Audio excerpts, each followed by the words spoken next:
Morning, Brent.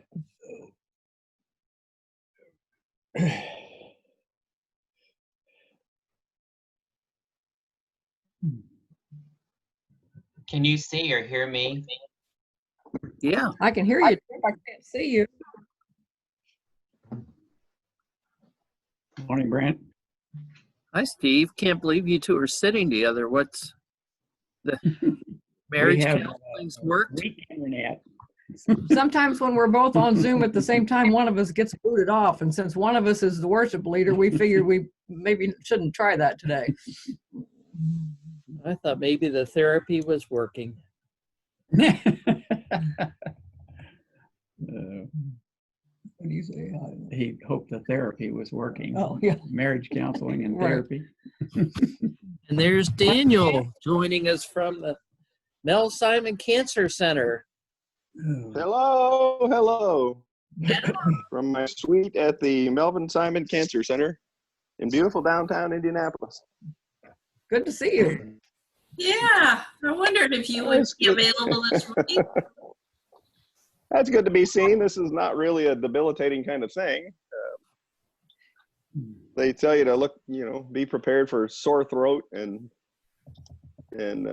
bowel disturbances. But, it wears you out a little bit. But I've made it a point to stay out of bed. Here's Carly. Hey, Charlie. Hey, Carl. Make it a point to stay out of bed, and the nurses say, bring your own clothes. It makes you feel better. Don't wear a hospital gown. So that's what I'm doing. Great. Plus a lot of crosswords, and I've caught up on all my newspapers, I think. Tried to read an F. Scott Fitzgerald book, and I got about 20 pages in and said, this literature's not for me. Good morning, Norma. Shade down. Good morning.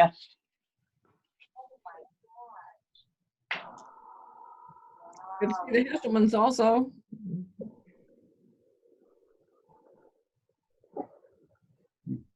Okay. I gotta turn the table to, there we go.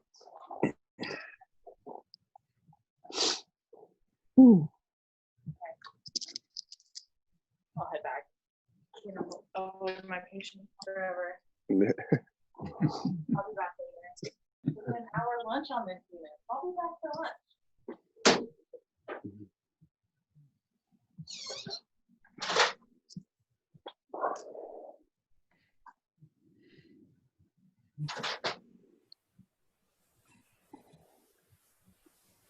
So is anybody going to the race today? Thought I might turn the TV on. It'd be nice to watch it from the pleasures of home for a change. Till I moved here, that's the only way I watched it, was on TV.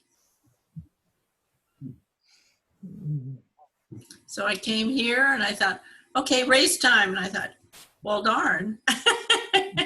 Exactly. Can't watch it here. I remember the first year I was a pastor in Indiana, a little church called Jericho over around Winchester. And the race used to start at 11:30. And one of the ministry and council members told me the first year, said, I just want you to know that on Memorial Day weekend, on that Sunday, the Holy Spirit has never moved anybody past 11 a.m. here. So keep it short. Okay. That was the same church in the interview wanted to know how I felt about playing softball on Sundays. And I was all prepared for theological questions. I hadn't thought of that question. I hemmed and hawed around until they finally asked me what position I played, and then I knew what they wanted the answer to be. They weren't going to hire somebody who disapproved of their playing softball on Sunday or volleyball. They were the sports group I ever worked for. Sportsist. Well, Lynn's the worship leader today. Prayer concerns. We have an update on Norman, Steve. I do not, as of my last report. Okay. And we have Dan with us from the Cancer Center. So let's hold. Yes. Okay, couple of weeks ago, I told you that my cousin Bruce was having a hip replacement. He has done very, very well, very well. A week after his surgery, he walked to a neighbor's house, which is a quarter of a mile away, and walked back again. And he wants to thank all of us at West Newton for praying for him. Great. Thanks. I believe this is the weekend of Dave Mills's memorial service for his wife, isn't it? So Sylvia's Yeah. probably in Florida with him. And we Yes. Sylvia, Sylvia. our prayers. Sylvia and Eric and Patrice and David were all headed down there. So, yeah, she My sent a, Aunt Roz's friend, can you hear me? yes. My Aunt Roz's friend Dick passed away Saturday morning. If you could keep her in your prayers. I can see you all one at a time, but I don't think you can see me. Yeah, we can see Yeah, you. we can see you. Yes. Everybody can see you. And Chip, up on the right hand, up the top, there's Uh-huh. a thing that says like speaker view. If you click that, you might be able to get, I think it's called gallery view. I don't see it. Okay. Well, let's invite you. I invite you all to mute your microphones, except for Lynn. And Lynn will speak out of the silence as she feels led. And let's go in a period of silence now.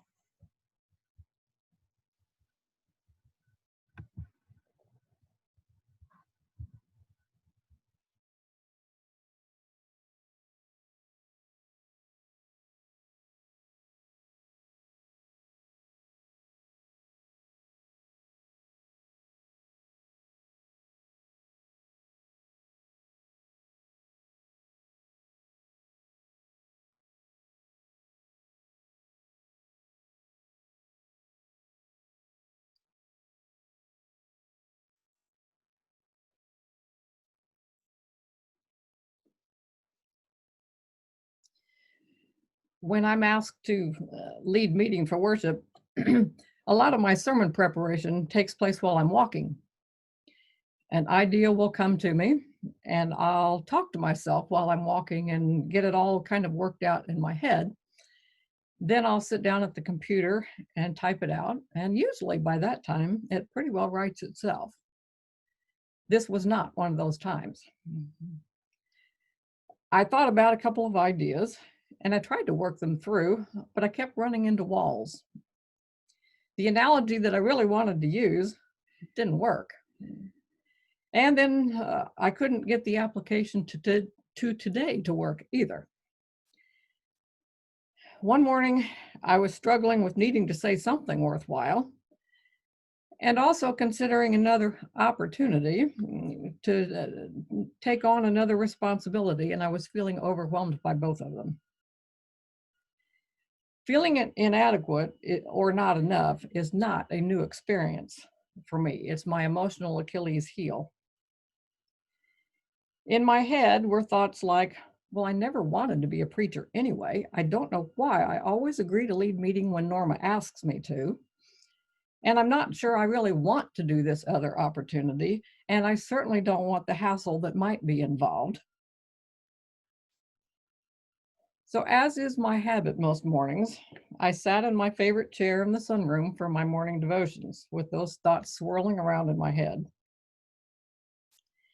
I've recently begun using a devotional book written by a friend of mine from my Ramallah days. Don went to Ramallah to teach at the Friends schools for 1 year and stayed for 50 plus. As a matter of fact, he's still there. He married a Palestinian woman and they had 2 children. But when his wife was in her late 30s, she died of breast cancer, leaving him with a 5-year-old and a 7-year-old to raise by himself. Obviously, that's a huge responsibility. But in addition to all of that, he was doing it in a society that told him that men don't do things like that. They don't participate in the child rearing. They don't go grocery shopping. They don't cook. They don't clean. So all of that reinforced the feelings of inadequacy that he already had. He did a great job, obviously, because both of the kids have grown into well-adjusted, productive adults. In his retirement, Don has begun writing. Some of his books are fiction, based on stories from his in-laws about growing up in Palestine. More recently, he's begun writing devotionals. On the day that my thoughts of inadequacy were swirling in my head, I opened his book and read the following, which is entitled Being Content. He begins with a quote by Sheikh Muzaffar from Essential Sufism, which says, "I am a wealthy man because I am content with whatever God sends." Then he goes on to say, "I've never had much money. Statistically, I am probably well below the poverty line in the West, and yet would be considered quite wealthy in parts of the developing world. It is all a matter of where one's tent is pitched. When my children were little, I used to tell them, I have all the money in the world. We are really quite well to do. And I suppose, as young as they were, they believed me. I would joke with them that I had piles of dollars beneath a loose floor tile in the back room.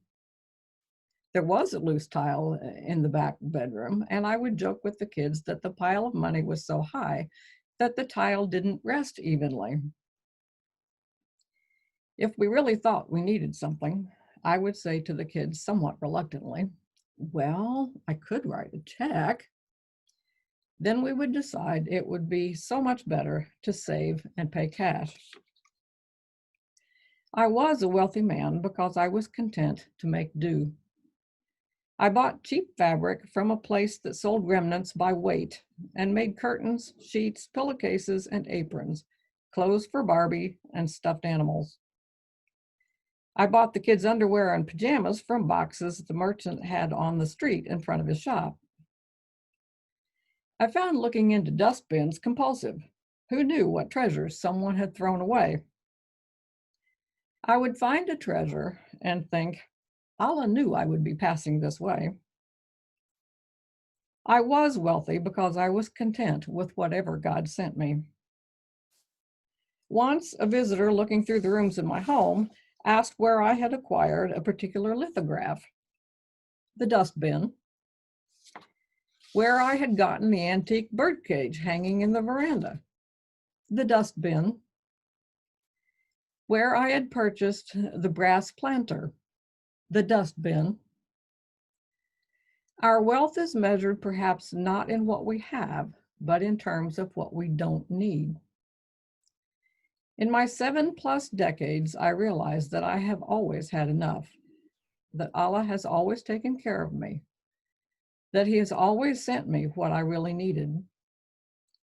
I am certainly not wealthy in the definition that some may have of wealth, but I am a wealthy man because I am content with whatever God sends me. Today, I am going to be content in the knowledge that whatever God sends me is enough. In fact, it is just right. And then he ends with this quote from Essential Sufism.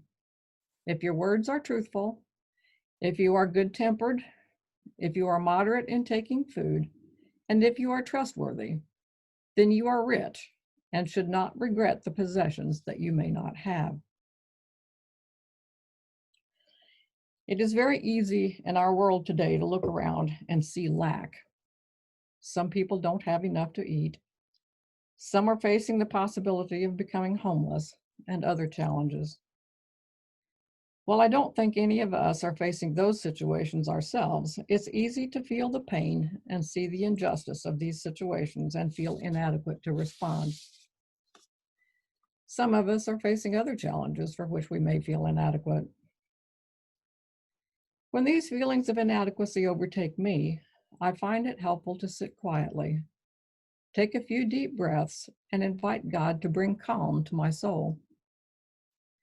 God is already there, of course, but God waits for us to let go of our swirling thoughts before providing us with peace. God can't bless us with abundance when we are hanging on to our sense of lack or inadequacy with both hands. In Philippians 4, 6 and 7, Paul says, "Do not be anxious about anything, but in everything, by prayer and petition, with thanksgiving, present your requests to God. And the peace of God, which transcends all understanding, will guard your hearts and your minds in Christ Jesus." As we enter our open worship time, take a few deep breaths and lay your inadequacies, losses, and fears on the table and invite God to meet you there. God is already nearby, just waiting to be invited into your daily life. Paraphrasing Paul, do not be anxious. Present your requests to God, and God's peace will guard your hearts and minds.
As most of you know, my penchant for garage sales and yard sales and Goodwill, I sorely miss going to Goodwill, but I found that most of what I pick up is not pieces in the whole, but pieces that can be used for repair. Nuts, bolts, screws, wire, lumber, tool. And I was wondering if my interactions with other people, if I have tools in my toolbox to repair bruised or damaged souls or lives, like I can fix a bicycle or a tractor or the plumbing, because I have pieces for repair. I don't have the whole thing, but I have pieces for repair.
Well, we're at the end of our time together.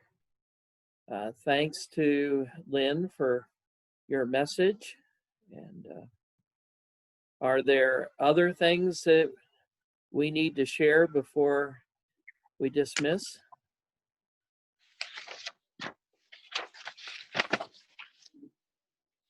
Next Sunday will be the last Zoom on my personal account. We now have a Zoom account, professional account for the meeting, and which means there's no time limit. Worship itself will still be a half an hour, but we're going to start. I'm going to start at 9:15 for folks who want to get on and just visit a little bit before we go into worship. So that'll be something we'll be able to do.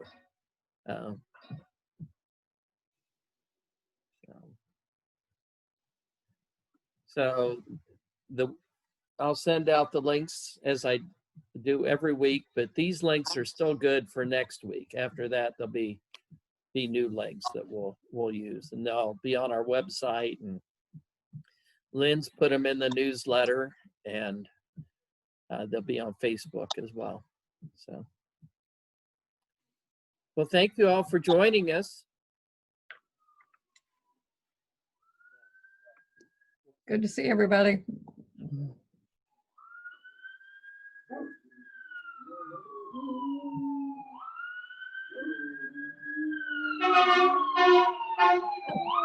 And there goes the Decatur Fire Department.